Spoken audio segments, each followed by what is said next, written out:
gue berharap dan banyak netizen berharap Sananta masuk atau Hoki yang lebih kecil, lebih mobile, at least 10-15 menit terakhir biar fresh legs. 10 menit setelah babak pertama kelihatan kita sudah bertahan. Sebenarnya nggak ada masalah dengan bertahan, tapi kalau lu main bertahan kan punya strategi untuk counter attack. Nah di situ kita kurang cepat lah. Man of the match itu yang main bener-bener excellent itu dua, Itse sama Pas. Gue sudah bilang berkali-kali, gue sering dulu nonton Martin Pas main. Ini kiper hebat seperti yang gue bilang.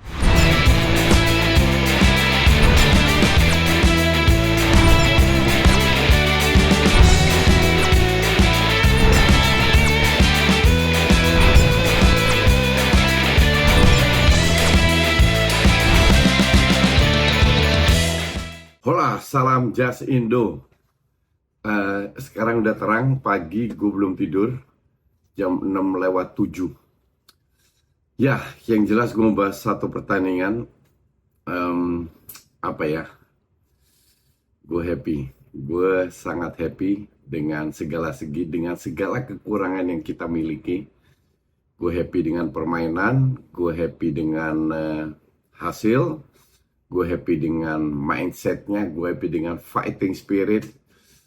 Sekali lagi dengan segala kekurangan kita bisa meraih 1 poin, tidak diobok-obok di lawan tim yang ranknya 56, kita 131. Kayaknya baru naik nih. Ya ini ya gue bilang sih luar biasa ya.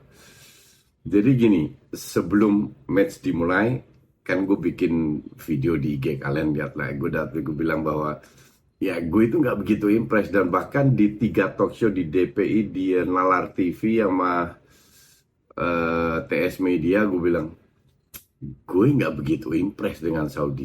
Jujur aja, gue nggak begitu impress. Walaupun ini tim yang pernah mengalahkan juara dunia Argentina di kandang sendiri, tapi lihat permainannya, enggak. Harusnya kita bisa memberi perlawanan, bahkan bisa menang bahkan. Itulah kepedean itu yang gue sampaikan kepada kalian dan juga pemain timnas, bahwa kalian harus rubah mindset. Ini bukan hanya tactical game, bukan hanya fisik, tapi benar-benar mindset yang harus dirubah bahwa kita bisa menang di kandang mereka. Yang kedua, gue katakan juga, terutama di DPI Nalar TV, berdasarkan pengalaman gue sebagai mantan pelatih timnas futsal, itu kalau tiap turnamen, match pertama itu selalu terjadi skor aneh-aneh. Gue sendiri beberapa kali mengalami, dan terbukti lagi Bahrain menang lawan Australia. Bahrain itu rank 80, Australia itu rank 24. Oke, di kandang Australia. Walaupun orang bisa gol bunuh diri lawan 10 orang. 10 orang itu baru menit 77 loh. Korea dengan segambreng pemain dari luar, termasuk Son Heung-min, 1-1 lawan Palestina. Nah, kejutan ini terjadi di Saudi, bahwa kita bisa mencuri poin. Sebenarnya mencuri poin itu luar biasa, tapi gue somehow lihat kita nggak tahu apa yang terjadi ya. Kekurangan kita apa? Itu kelebihan kita udah gue bilang tadi. Kekurangan kita itu kelihatan, dia fisik. Di sana itu sangat kering, panasnya itu panas kering, dan itu cuman humidity-nya itu cuma 16%, sementara kelembapan di kita itu 70-80%. Gue mengalami ini persis panasnya sama kayak di Belanda. Panasnya itu nggak enak, gerah, cepet panas karena kering. Dan terus lo harus main 90 menit. Mending lu panas di sini tapi lembab daripada panas kering. Cuman ini hal yang harus kita hadapin. Nanti ketemu Bahrain pun hal yang sama. Gue nggak tahu di bulan apa. Semoga lebih bersahabat lah cuacanya. Ketiga, kan gue sebut tanpa meremehkan ya, gue sebut aja Gede Dongo atau Gedebok Pisang. Di babak pertama itu kelihatan banget. Oke. Kalau kita lihat line up-nya, gak jauh beda seperti yang gue katakan, bahwa Eh, yang gue kaget itu adalah gue pikir Kelvin Verdong main di sayap, ternyata Nathan yang di sayap, Kelvin Verdong sebagai back kiri, back di tiga back di area kiri. Ivar Tom bener, Ragnar Witan bener. Hanya gue berharap Marcelino emang bukan strike, karena strike udah kelamaan nggak perform.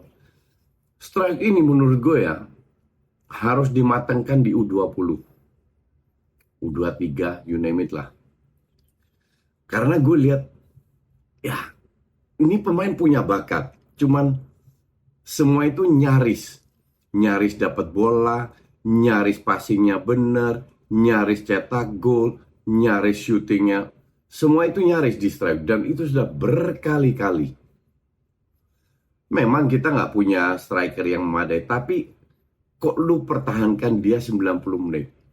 Itu pilihan pelatih lah. Gue berharap dan banyak netizen berharap Sananta masuk. Atau Hoki yang lebih kecil, lebih mobile.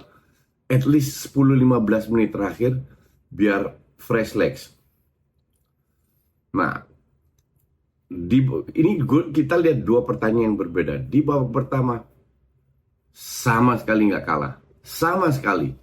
Bahkan kalau nggak salah peluang kita atau setengah peluang kita lebih baik daripada Saudi yang melakukan satu shot on target which is kena punggungnya Kelvin Verdong sehingga masuk. Walaupun kita juga ya deflect.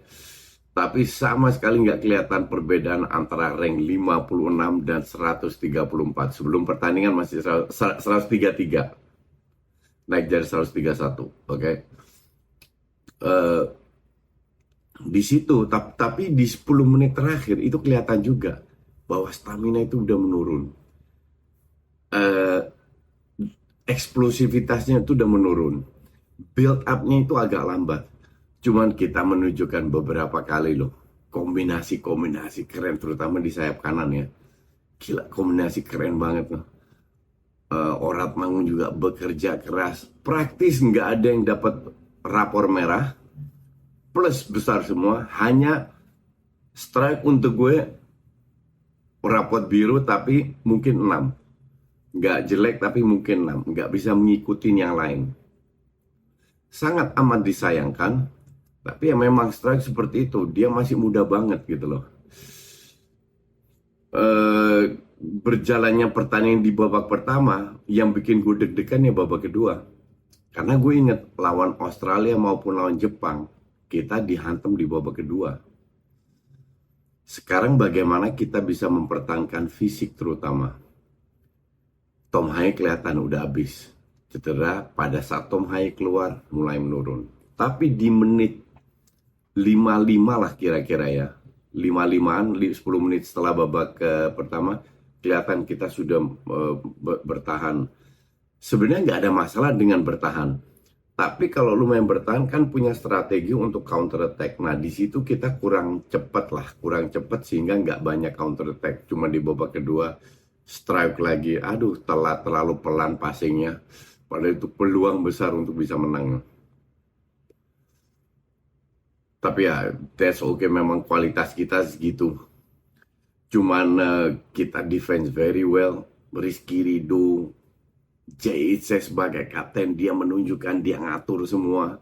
Kelvin Verdong, walaupun karena dia dari awal-awal udah dapat kartu kuning, jadi dia lebih hati-hati mainnya dalam sisa pertandingan. Ivar yang main di divisi 2 Belanda bisa ngimbangin. Tom Haye sih ya different cake. Tom Haye is different cake. Sandy Walsh bekerja keras walaupun berapa kali salah kontrol, tapi dia berikan segalanya. Ya, Witan benar-benar nggak ada negatif sama sekali. Hanya gue sayangkan pemain pengganti itu nggak bisa ngikutin. Pada saat pemain pengganti masuk, pemain inti kayak Rizky Ridho keluar, Ivar, Tom keluar, Witan keluar, ya penggantinya itu nggak bisa meneruskan karena mereka harusnya lebih fit kan, mereka harusnya bisa lebih mengangkat tim ini push, mempres Saudi agar tidak terlalu masuk ke area berbahaya. Tapi itu tidak terjadi. But anyway, it's okay. Cuman disayangkan aja karena sampai detik akhir kita bermain luar biasa. Nah, man of the match itu yang main bener-bener excellent itu dua, Itse sama Pas. Gue sudah bilang berkali-kali, gue sering dulu nonton Martin Pas main. Ini kiper hebat seperti yang gue bilang. Kenapa dia pindah ke MLS? Karena pada saat dia hebat-hebatnya dia cedera lama. Cedera lama, kiper keduanya main bagus sehingga dia nggak mau jadi cadangan, dia pindah ke MLS. Dan di MLS juga termasuk ke Player of the Year, kalau nggak salah Keeper of the Year. Dan kelihatan banget ya, kelihatan banget tidak mendiskreditkan kiper lainnya bahwa memang dengan hadirnya Pas, dengan ketinggian, dengan tingginya 192 jaraknya, nyetop penalti walaupun dia bikin kesalahan, salah dia juga. That's the only kesalahan yang dilakukan oleh Pas kalau gue bilang. Sisanya ya almost perfect. Kalau itu penalti nggak terjadi walaupun dia nyetop, gue kasih dia 10 itu. Kemarin gue kasih dia 9, termasuk Itses. Jadi intinya ya everybody happy dan ini memberikan apa ya angin segar, apalagi Australia kalah, tapi kita nggak boleh terbebani, tidak boleh jumawa, bermain seperti biasa lawan Australia dan kita bisa meraih 3 poin. Kalau gue lihat berdasarkan ini memang masih satu match ya. Rank 1 itu untuk Jepang, 2-4 itu terbuka. Karena Australia memang nggak sehebat yang orang bilang. Begitu pula juga Saudi. Jadi ini masih semua terbuka. Oke? Apakah kita bisa? Bisa. Tergantung faktor apa? Ya tergantung masing-masing. Bisa nggak lu bermain as a team? Bisa nggak lu memanfaatkan peluang kecil itu? Kalau bisa, kecuali Jepang, semua kita bisa kalahkan. Cuman ini start yang sangat-sangat bagus dan harus kita lanjutkan. Kita lihat lagi seperti apa lawan Australia. Oke, ketemu lagi di The Derby. By the way, thank you yang udah nonton di The Derby semalam. Itu peaknya 79.000, hampir 80.000 orang nonton di jam 3 subuh di mana besok kerja. Total penonton itu 1,2 juta. Luar biasa. Thank you buat kalian. Bahkan di TikTok aja sampai 40.000 lebih. Thank you semuanya. Kita ketemu lagi di hari nggak tahu hari apa itu. Lawan Australia. Ketemu di hari itu. Oke, gue mau tidur ngantuk banget. Thanks for watching.